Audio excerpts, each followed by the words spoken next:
We're going to go ahead and get started. We're still waiting on a fourth person. They might show up, but we'll go ahead and see.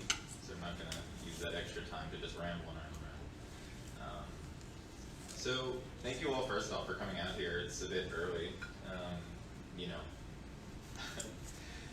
Judging by hearing, like, where I was sitting yesterday, hearing people make plans, Saturday morning isn't always the optimal time for people at conferences to be going to presentations. So I really do appreciate y'all coming out and, watching this talk and then, the two, possibly three other great talks we'll be hearing today. So my name is Eyad Naseralla. I'm a graduate student at St. Louis University in the Social Psychology Department. And today what I'm going to be talking to you about is something that's been a real major topic of conversation, especially within the past year, but longer than that. And that is what's been going on here at the U.S.-Mexico border, right? And specifically in regards to this zero-tolerance policy, right? That's been, in many ways, a facilitator or catalyst of a lot of what's happened down there. So in early 2018, Jeff Sessions, who was the Attorney General at the time, implemented this, what he referred to as a zero-tolerance policy, which called for zero tolerance in the enforcement of U.S. Code 1325A, improper entry by alien, which basically refers to undocumented immigration as we generally understand it, right? And that's specifically applied to the southwestern United States border. Now, 1325A had been in effect since 2012, but with the advent and implementation of the zero-tolerance policy, we did see a shift to much more punitive and aggressive approaches in its enforcement. So we saw things like indefinite detention and family separations and stuff like that. And that family separation component is really what caught a lot of people's attention. That and the conditions under which a lot of these undocumented immigrants were being held during the prosecution process. So images like this began to circulate, where you can see just dozens of people being held in this like fenced-in enclosure, which I say fenced-in enclosure, but it does functionally resemble a cage in just about every way that something kind of can resemble a cage. And we also saw images like this, where you can just see very young children sleeping on these pretty thin mattresses on the ground with these foil blankets. They're called like solar blankets or something. It doesn't really matter what they're called. They're made of foil. And when people saw things like this, they obviously had a very strong reaction. Many people had a very visceral reaction and were very morally outraged by seeing stuff like this. But many people also didn't. Many people were very, okay with this and accepting of this and wanted to see this proliferated more so. And that's really what we wanted to get at with this research, is kind of what differentiated those that were supportive of this policy from those that were opposed to it. So we narrowed it down to a few specific variables that we thought might be able to predict it, and I'm going to talk about this here real quick. So social dominance theory is this theory of intergroup relations that specifically focuses on the maintenance of intergroup hierarchies. So it's kind of this idea that people will see their in-group as superior to outgroups and will support these myths and ideologies and policies that enhance that inequality and justify the hierarchies as they are. And the variable that really is the operationalized version of that is social dominance orientation. So people with a higher social dominance orientation will have a stronger preference for intergroup hierarchy, and like I said, will be more supportive of policies that will serve to enhance those hierarchies. And that's kind of where the parallels can be drawn between social dominance orientation and the zero tolerance policy, in that through the criminalization, detention, deportation of undocumented immigrants, the inequality between these immigrants and United States citizens is enhanced, right, and justified. The next variable is something I think a lot of y'all probably may have thought of before I even said anything, even if you really didn't know it, and that is belief in a just world. So the world around us is a very chaotic place, right, when a lot of bad things happen, and in order to make sense of those things that happen around us, we develop this belief that when good and bad things happen, they happen to the people that they happen to because those people are good or bad, right? So it's really very much this idea that people get what they deserve and deserve what they get.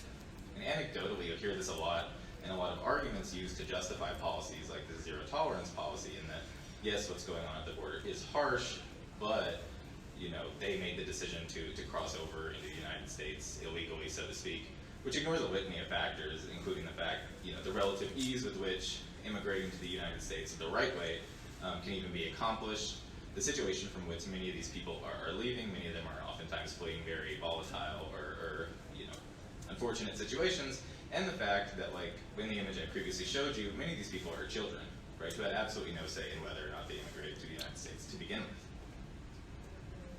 So dehumanization can refer to a number of things, but the theoretical framework I really want to focus on here is Haslam's, which defines humanness as really being comprised of two components. Those are human nature and human uniqueness. And human nature is really the sum of the characteristics that are central to being human and are imbued within every human. So things like emotionality and warmth and cognitive agency. And to deny those to people is to see them very much in an objectified sense, or machine-like. So it's referred to as mechanistic dehumanization. On the flip side of that, human uniqueness is comprised of characteristics that are associated that are specific to being human and separate humans from non-humans. So things like refinement, moral sensibility, and higher cognition. And to deny those to people is to see them as animal-like. So it's referred to as animalistic dehumanization, right? The dehumanization is often deployed in situations in which people seek to morally disengage from some sort of, wrongdoing. So, for example, using someone as a means to an end on an interpersonal level, or on an intergroup level, some sort of large-scale, atrocity, things like genocide, stuff like that. And that's where it really can be applied in this situation, is that if people want, have moral concerns about the way these immigrants are being treated, one way to morally remove oneself from that is to see them as less human than oneself and one's own group. The last two that I'm not going to spend too much time talking about are prejudice and intergroup contact. So prejudice kind of speaks for itself. It's this negative affective reaction to outgroup members. And in this case, the majority, or not even the majority, virtually all of these immigrants that are being captured, so to speak, at the southwestern border are either from Mexico or Central America. So countries like Guatemala, El Salvador, and Honduras, right? So obviously if someone has negative feelings towards those individuals, they might be more supportive of a policy that results in negative outcomes for them. Now contact is a bit different. Contact is kind of something that's used to alleviate prejudice, right? So greater contact with members of a different group would obviously be associated with less prejudice. So for just about all these variables, except contact, we hypothesize that greater endorsement would be positively associated with support for the policy. So people that are higher in social dominance, orientation, belief in a just world, both types of dehumanization and prejudice towards Mexican and Central American immigrants would be more supportive of this policy. Now contact, we were a bit more hesitant to hypothesize any directionality, but we did hypothesize there would be some association. We just didn't know whether it would be positive or negative, just because there are a few caveats that come with contact and more optimal conditions. So we recruited 200 participants to be an Amazon Mechanical Turk, and after filtering, it's M-Turk, so you gotta filter it a bit, we were left with a final sample of 172. We did recruit Hispanic participants, but all participants were United States citizens. We had them complete measures of support for the zero tolerance policy, social dominance orientation, belief in a just world, dehumanization, and prejudice, or and intergroup contact as well. And I'll show you those measures here in a second. So for support for the policy, we first had them complete a binary measure, which was in a sense kind of designed to simulate voting since this is a political issue. So if you could vote right now, would you vote to continue or to end the policy? But obviously that being a binary item doesn't quite capture all the variability associated with support for this policy. So we created a more continuous measure in which participants rated the degree to which they endorsed the various sums of the parts of the policy on a 7-point Likert type scale. Now we also measured belief in a just world and social dominance orientation. For the sake of space, I didn't include all the items, but they're just general global measures, so they're not specific to the situation. They just assess the degree to which how people feel about deservingness and intergroup hierarchy. We did use a specific measure of dehumanization in which we asked participants the degree to which they felt the following terms described undocumented Mexican and Central American immigrants. As you can see, some of the items, the valence of them are a bit different than others. So things like polite and rude are included on the same scale, but there's no reverse coding, since even though one is considered positive and one negative, they're still considered capturing that underlying component of human nature, and likewise for the items on the animalistic dehumanization scale. We used a bipolar scale to assess prejudice, so 7 items in the degrees to which those items describe undocumented Mexican and Central American immigrants. And for immigrant contact, we didn't use a very specific scale for Mexican and Central American immigrants. We just asked people the degrees or how many immigrants they really interact with, and they were allowed to input their own answers. Right? So our results. So for our continuous measure, we ran a multiple regression analysis in which the overall model was significant. And in terms of individual predictors, social dominance orientation, belief in a just world, and prejudice towards Mexican and Central American immigrants all significantly predicted policy support. For our voting measure, we ran a binary logistic regression, where once again the overall model was significant, and this time social dominance orientation was not a significant predictor, but belief in a just world and prejudice were. So for every unit of increase in belief in a just world, participants were 0.59 times more likely to vote in favor of the policy, and for every unit of increase in prejudice, participants were 0.55 times more likely to vote in favor of the policy. The model correctly explained 42% of the variance and correctly predicted 75.6% of cases in which participants would either vote in favor or against the policy. So just to kind of summarize our findings, there's not very much here, but across both measures, belief in a just world and prejudice towards Mexican and Central Americans predicted policy support. And our continuous measure, social dominance orientation, predicted policy support.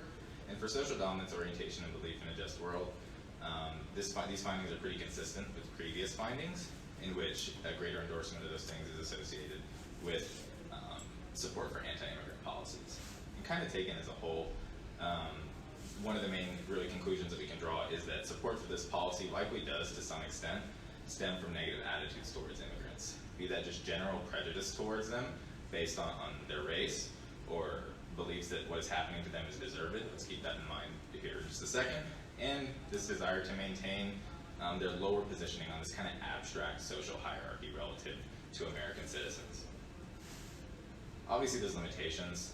So first off, we did use MTurk, which tends to skew a few degrees left of center compared to the US general population.